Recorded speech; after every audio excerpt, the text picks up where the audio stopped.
As nossas Bíblias no Evangelho escrito por Mateus, o capítulo 6.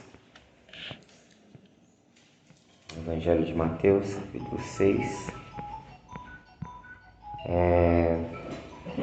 A partir do verso 9. Nós vamos ler do 9 ao 13, mas aí eu vou, nas nossas reuniões, tratar de um tópico após o outro, Então, Mateus 6:9 diz assim: Portanto, vós orareis assim: Pai nosso que estás nos céus, santificado seja o teu nome. Venha o teu reino, seja feita a tua vontade, assim na terra como no céu. O pão nosso de cada dia nos dá hoje. Perdoa as nossas dívidas, assim como nós perdoamos os nossos devedores, e não nos deixes cair em tentação, mas livra-nos do mal, porque teu reino e o poder e a glória para todos sempre. Amém.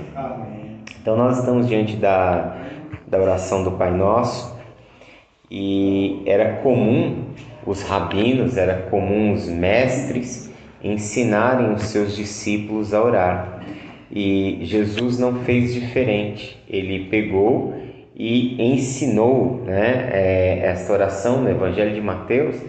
Essa oração está no contexto do Sermão da Montanha, exatamente quando Jesus ele começa a falar sobre a piedade cristã, sobre a vida no reino de Deus, sobre dar esmolas, sobre orações.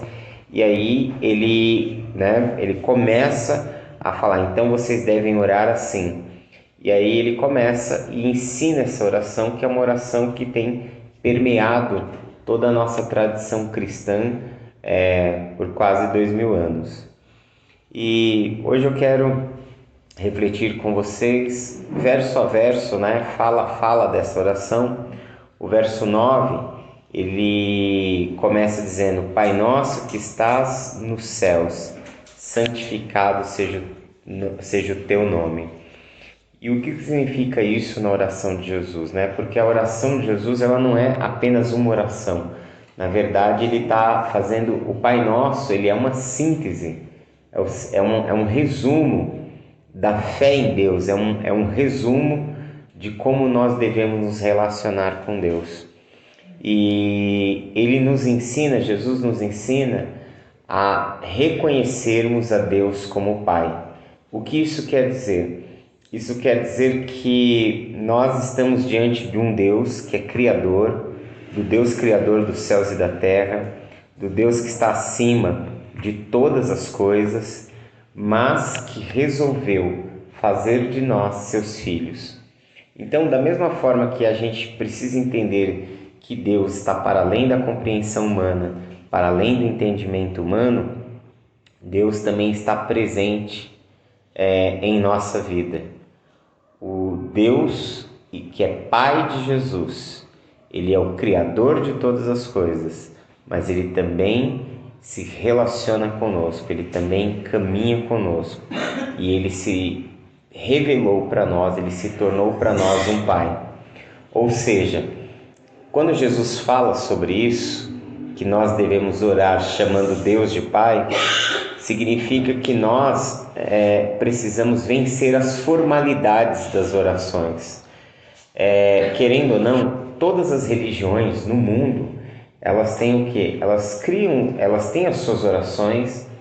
Você pode pegar, em qualquer religião, tem os seus livros de reza, seus livros de orações. O cristianismo não é diferente. Dentro da tradição cristã, nós temos orações que nos ensinam a orar.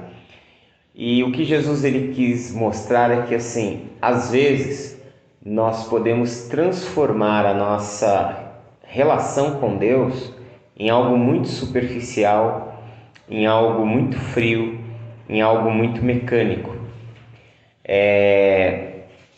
Quando, na verdade, nós precisamos trazer Deus para a nossa intimidade, nos tornarmos íntimos do Senhor, nós passarmos a compartilhar a nossa vida com Deus. Que não só a nossa linguagem, ela precisa ser uma linguagem do comum e do simples nas nossas orações, mas que também nós precisamos enxergar em Deus um Pai. Em que sentido Jesus estava querendo dizer? No sentido de sermos acolhidos, amparados, sustentados.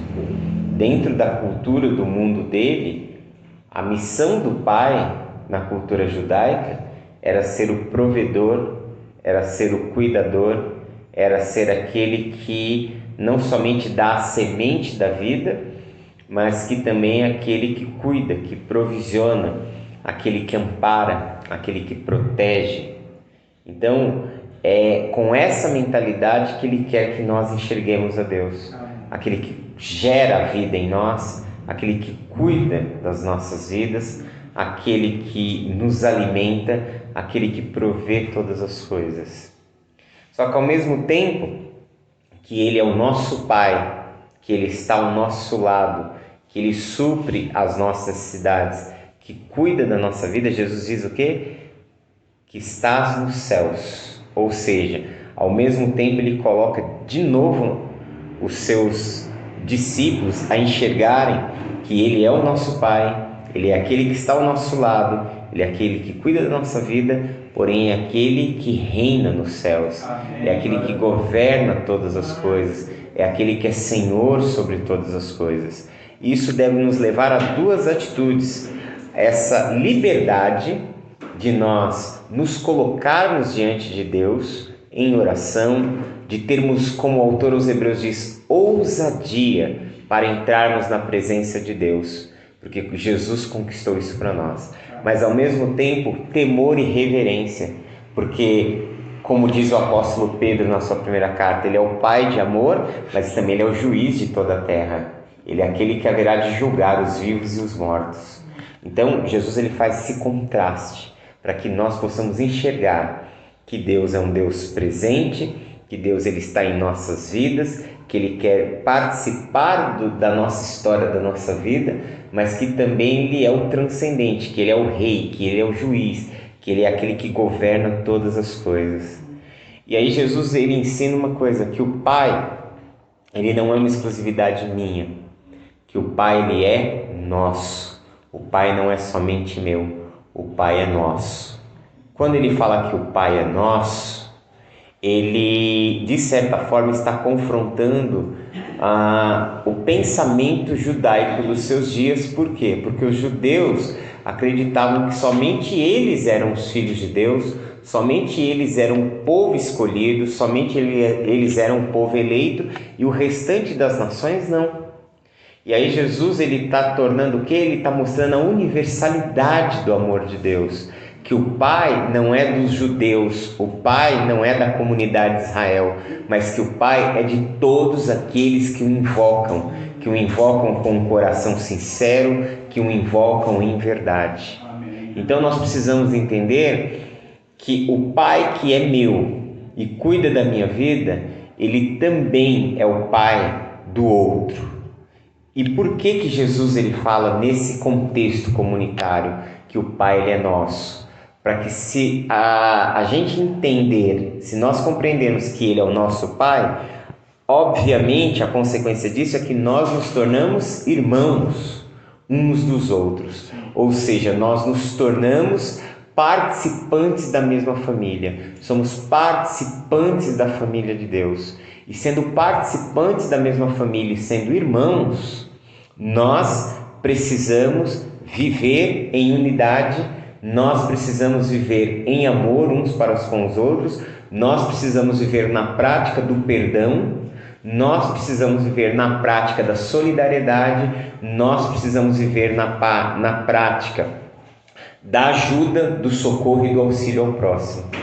Você vai ver que todo desenrolar dessa oração vai falar sobre tudo isso, que são os desdobramentos de você ter um Pai e o Pai não ser exclusivamente meu, o Pai ser exclusivamente ser de todos nós. Ou seja, todos nós nos tornamos iguais, todos nós nos tornamos irmãos, todos nós nos tornamos participantes da glória de Deus, todos nós nos tornamos participantes da herança de Deus. Amém. Isso deve nos levar a olhar para o outro com amor, com igualdade, com perdão e com misericórdia. Depois ele diz, santificado seja o teu nome, né? Ou seja, que o nome do Eterno, que o nome do Pai, Ele é santo. E se nós estamos diante de um Deus santo, nós vamos procurar viver a nossa vida em santidade. O apóstolo Pedro diz, assim como é santo, citando o Levítico, né? Assim como é santo aquele que vos chamou, sede também santos. E o que quer ser santo? Ser santo não é ter um sentimento de que você é melhor do que o outro, porque isso é orgulho, e orgulho é um pecado. Santidade não é achar que você é superior ou que você não deve conviver com as outras pessoas, porque isso também nos coloca numa barreira de preconceito, e o preconceito também é pecado. Então, o que quer ser santo? Ser santo é ser alguém que vive de acordo com a palavra, com as diretrizes. À medida que nós estamos diante de um Deus santo, o que significa isso? Que Deus ele está para além, Ele é separado de tudo. Então Ele nos deu o quê? A sua palavra, Ele nos deu as suas leis. Quando nós obedecemos a palavra de Deus, nós passamos a experimentar da santidade de Deus sobre a nossa vida. E se você for olhar, o que Deus ordena? Ele ordena que amemos uns aos outros. Ele ordena que primeiramente amemos a Ele de todo o nosso coração, de toda a nossa força, de todo o nosso entendimento. Ele ordena que amemos o próximo como a nós mesmos. Ou seja, quando nós praticamos tudo isso que Ele nos ordena, nós santificamos a nossa vida. Quando nós tomamos a nossa cruz, quando nós abrimos mão dos nossos prazeres, muitas vezes, do nosso egoísmo, para que o outro seja priorizado, nós nos santificamos. Quando eu vivo, e se você olhar o contexto maior do Sermão da Montanha, o que foi dito antes no capítulo 5, tudo aquilo que ele está dizendo vai nos tornando santo. Ouviste que foi dito, não matarás, porém eu vos digo que aquele que odeia o seu irmão já comete assassinato. Então, qual é a antítese do ódio? Qual é o contraponto do ódio? O amor. Então, se eu venço o ódio no meu coração e cultivo o amor, eu me torno mais santo. Aí ele diz, ouviste o que foi dito, não adulterarás, mas se você cultivar sentimentos impuros, você se afasta, você vai se distanciando de Deus. Então eu procuro tornar o meu coração puro, os meus olhos puros, e aí eu me torno participante da santidade divina. E aí ele diz, olha, se você tiver uma intriga, um problema com seu irmão, vai lá e resolva isso com ele, antes de você entregar a sua oferta. Ou seja, porque o seu culto só é válido se o seu coração estiver em paz e se os seus relacionamentos estiverem em paz uns com os outros. Então, se eu vou lá e trato com meu irmão e passo a viver em comunhão, em paz, então eu experimento a santidade de Deus. Então, quando nós falamos de santidade, às vezes nós achamos que é uma coisa assim, nós temos ainda dentro da nossa cultura cristã, né, uma visão ainda muito distorcida do que é santidade, né? As pessoas colocam em coisas santidades, e não está em coisas, está na nossa compreensão e na nossa vivência e prática dos ensinos de Jesus, da palavra de Deus. Todas as vezes que eu coloco em prática algo que Jesus ensina, eu me torno participante da santidade divina.